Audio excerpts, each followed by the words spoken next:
When you're working on the layout of the poster, the first thing that you're going to want to do is to make sure that you set the dimensions of the poster as called for in the call for posters. So in this case, and quite often in our profession, in agricultural education, the poster dimension would be 48 inches wide and 36 inches high. So that's what we're going to set this one at. And we're just going to choose not to scale. It's perfectly fine. Now the next thing we want to do, of course I'm going to delete this because I just always get annoyed anytime I have any of this. So I'm going to draw all the way around it, drag around it, and hit delete.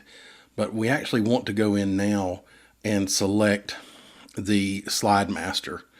And I'm going to go over here, and before I click on the slide master, what I want to do is to explain to you the rationale behind using the slide master. When you're working inside of PowerPoint, if you have objects such as the head area, the top of your where your title goes for your poster, where you're going to put your text or anything else, if you've put a box there to put that text inside of, or you want to put some graphics in or whatever, every time that you go to click, you're going to accidentally be moving that box around. So that's going to create headaches for you. If we go into the slide master, the slide master is the same thing that's used when PowerPoint creates all of these neat looking slides, and they have all of these graphics in the background and you can't move them by accident. That's because they use the slide master to do that, and that's the same thing we want to use. The slide master is like having all of these graphics or having these boxes behind a glass wall. So when you're working on the rest of the poster, you won't accidentally move them around every time you turn around.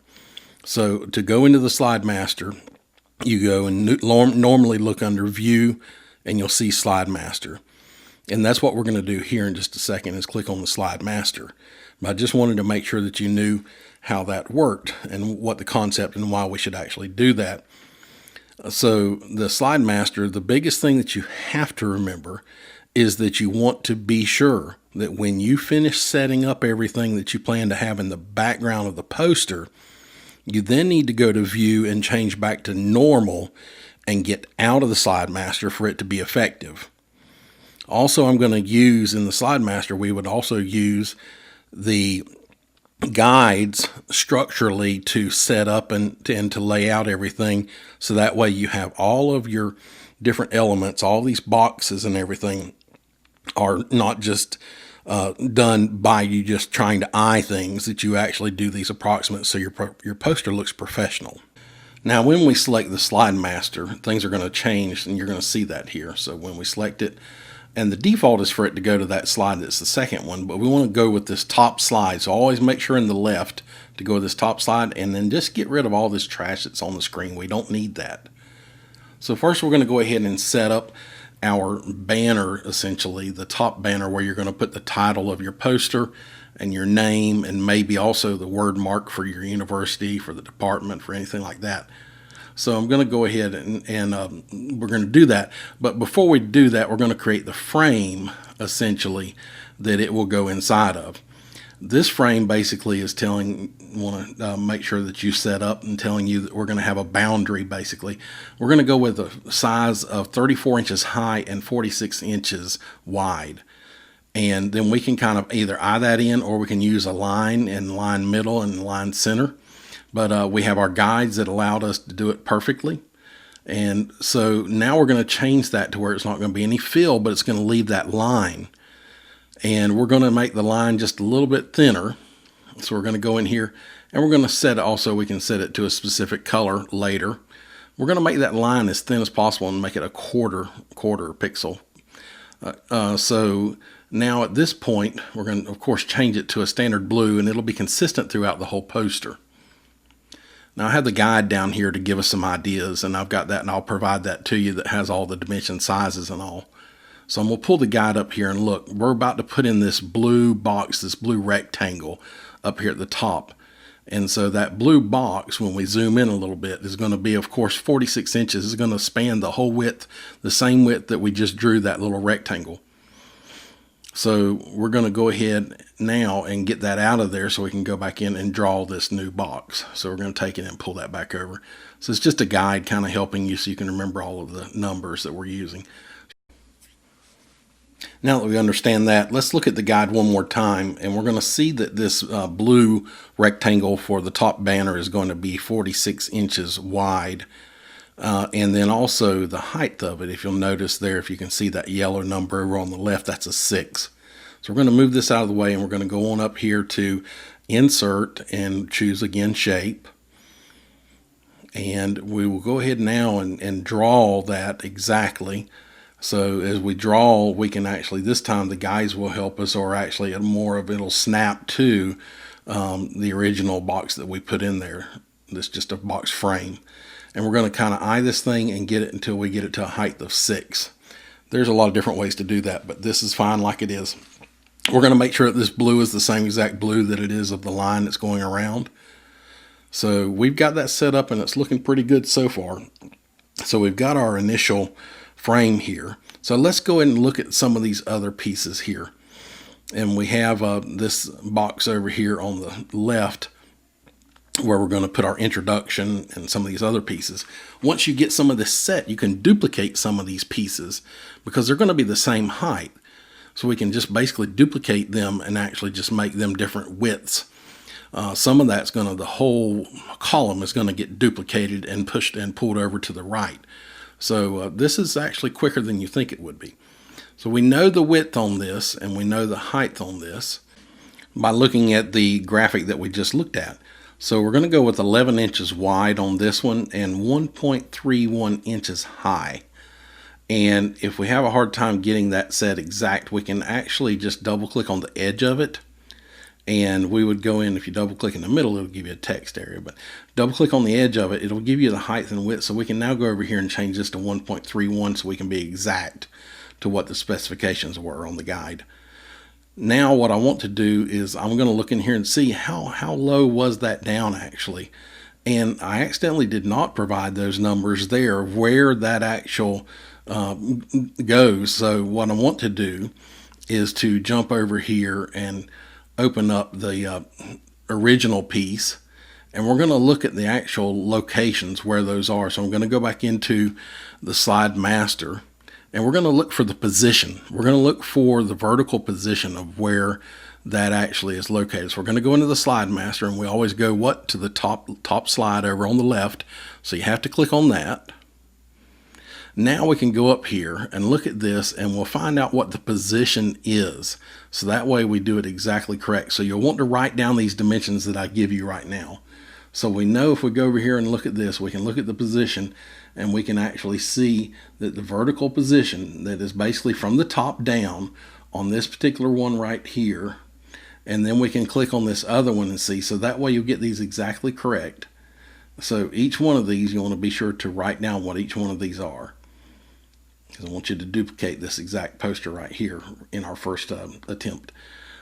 So we're going to go ahead and jump back over to the other one and go in there. Now we know those dimensions. We know how high, so we know exactly where that should be. So if we take it and drag it down, it will actually give us the position as we're dragging it. So we can actually go over here and turn on the position so we can watch that. And we can actually you can actually just put in the exact position. So that way you have it exact. You can either drag it up and down and watch the position, or you can actually just type it in. The next thing we're going to do is hold down Control or Option, Alt on a Windows machine or Option on a Mac. And we're going to drag, and that duplicates this same exact. So we've got this same width, the same height. And now we're going to put in the vertical position once again and get it exact. We know what it was. We wrote it down just a minute ago. Now we're going to do the same thing. Hold down Option on a Mac or Alt on Windows. And we're going to drag once again. And we're going to drag the position once again. And you can actually see it there that it's going to show it to us. But we'll go over here and actually put in the exact position that we had earlier. Now that we have that set up, we can go in here and look at actually what the height is of this introduction box, you might call it. And if you notice there, what that was. We're going to go ahead now and choose to go under Insert. We're going to draw a box once again, a shape, basically a rectangle again, that's going to be essentially the same width. But then we're going to put in that height. We're going to actually scroll down, and we can actually change this once again over on the right if we need to. But we can, as we're dragging it, we can actually try to get it exact. But we can go ahead and make sure, go over here and make sure to put in everything correct here. So I was actually about to adjust the position. We need to adjust, of course, the actual height of that box. And we had that information on the little cheat sheet over there on the left. So we're going to type in exactly what that, so that way we have the height of the box perfect. Now we're going to turn off that shading. So we're going to go over here to the paint bucket and go to the fill and essentially tell it none, no fill. But we're going to keep the blue box around it.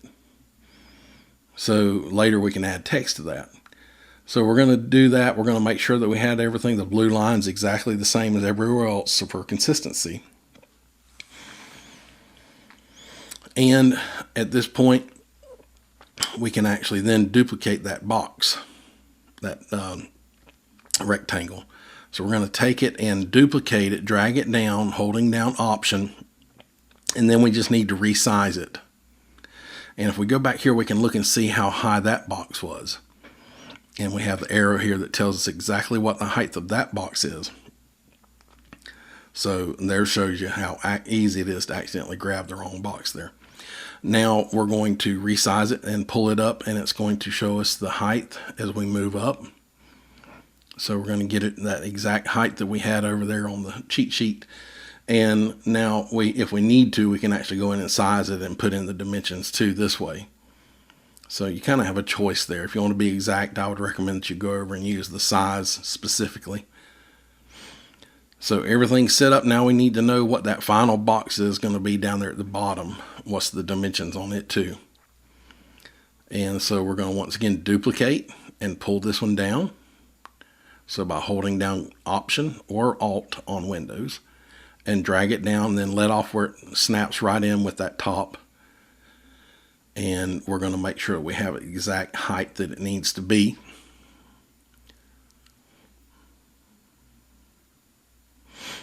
So we're going to put in the exact dimensions. And as far as the height itself, I'm going to put in and make sure that we get it just exactly correct. Now we're going to use a few tools that I've discussed already. We're going to actually click and drag around the entire set of these 3 different shapes. So that way we can select all of them at one time. Once we do that, then we can actually group them temporarily. We'll go into Range and we'll choose Group. And now what we're going to do is just grab anywhere, and we're going to hold down Option on the Mac, Alt on Windows, and drag it. And if you notice, we have those guides set up over there, so that way we can lock right in. So now it's set exactly where it should be. As long as we held down Shift when we drug it, that kept it on the same plane, so that way everything is nice and clean. Everything is exactly where it should be. Now we can go in here and actually ungroup if we want to do some more work on this. And what I'm going to do is ungroup it, so that way we can work with the next piece that we need to do here in the center. So I'm going to choose to ungroup, and I'm going to deselect, and I'm going to go up here and steal this particular rectangle here.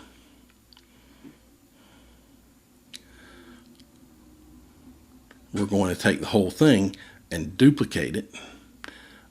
Take it and hold down Option and drag. But before we do that, let's find out exactly how wide that middle area is. And if you look down here, we kind of look at it very close, we'll see what we need to go with on this. If I'm correct, that's 18. So we're going to take again, go up here, and we can go in and take any particular one of these because we're going to resize everything. So we're just going to take this one and hold down Option, drag, and Shift at the same time. Option and Shift keeps it on the same plane. And now we're going to take this thing and make it the size that we want it, which is going to be 18 inches wide. So we can go in here and make it exactly 18 inches so that we don't have to guess or try to drag it. So we're going to put in here and change it to 18.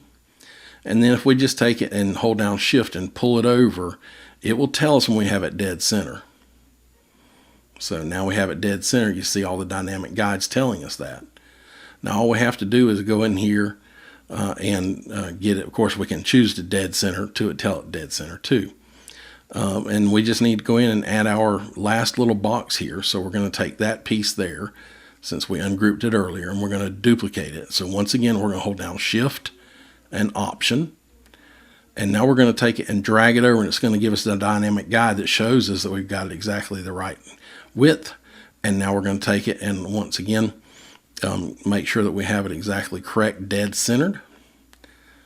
And now we're going to take the bottom part of that and drag it down. So we're going to select it, drag it down. The dynamic guides, once again, will tell us when we have it exactly aligned with the other bottoms.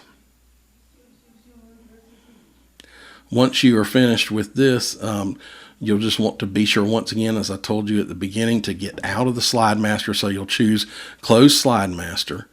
And at this point, you can go ahead and make sure to save the template. So if we go in here, we can actually go in and look and see how it's going to look on the full screen. So let's go ahead and choose Slideshow and choose View Slideshow. And there's your poster template for the first time. Let's try doing this and see how it goes for you.